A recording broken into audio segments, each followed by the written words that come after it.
everyone fine.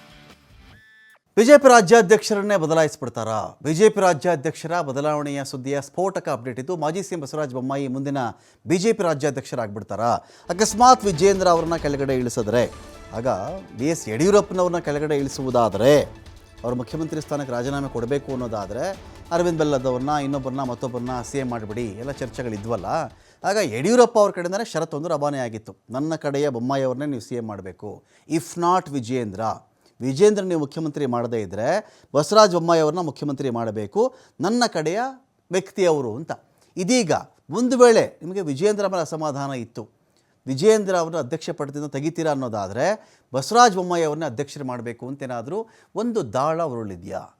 ಕೇಸರಿ ರಾಜ್ಯಾಧಿಪತಿ ಆಗೇ ಬಿಡ್ತಾರಾ ಹಾವೇರಿಯ ಸಂಸದ ಬಸವರಾಜ ಬೊಮ್ಮಾಯಿ ಅವರು? ಸೋಷಿಯಲ್ ಮೀಡಿಯಾದಲ್ಲಿ ವಿಜೇಂದ್ರ ಸ್ಥಾನಕ್ಕೆ ಬೊಮ್ಮಾಯಿ ಹೆಸರು ಕೇಳಿ ಬರ್ತಾ ಇದೆ. ಇಲ್ಲಿ ಪರೋಕ್ಷವಾಗಿ ಸುಳಿವನ್ನು ಸಂಸದ ಬಸವರಾಜ ಬೊಮ್ಮಾಯಿ ಅವರೇ ಬಿಟ್ಕೊಡ್ತಾ ಇದ್ದಾರಾ? ಬಸವರಾಜ ಬೊಮ್ಮಾಯಿ ಅವರು ಅಂಥ ಒಂದು ವಿಚಾರಕ್ಕೆ ಇದೀಗ ಮುನ್ನುಡಿ ಬರಿತಾ ಇದ್ದಾರಾ ಅಂತ ಸಾಮಾಜಿಕ ಜಾಲತಾಣದಲ್ಲಿ ನನ್ನ ಹೆಸರು ಕೇಳಿ ಬರ್ತಾ ಇದೆ. ಅದೆಲ್ಲ ಏನೂ ಇಲ್ಲಪ್ಪ, ನಾನೇನು ಆಕಾಂಕ್ಷೆ ಅಲ್ಲ ಇದಕ್ಕೆ, ಆದರೆ ಪಕ್ಷವನ್ನು ಒಂದುಗೂಡಿಸುವಲ್ಲಿ ಮುಂದಾಗ್ತೀನಿ ನಾನು. ಈ ಎರಡನೇ ಸೆಂಟೆನ್ಸ್ ಇಂಪಾರ್ಟೆಂಟ್ ಇಲ್ಲಿ. ಒಂದುಗೂಡಿಸುವಲ್ಲಿ ಮುಂದಾಗೋದು ಯಾವಾಗ ಅಂತ ಹೇಳಿದ್ರೆ ಒಂದು ಯಾವುದೋ ಸ್ಥಾನ ಕೊಟ್ಟಾಗ್ಲೇ, ಇಲ್ಲದೇ ಇದ್ದರೆ ಸಪ್ರೇಟ್ ಅವ್ರವ್ರ ಕತೆ ಅವ್ರವ್ರಿಗೆ.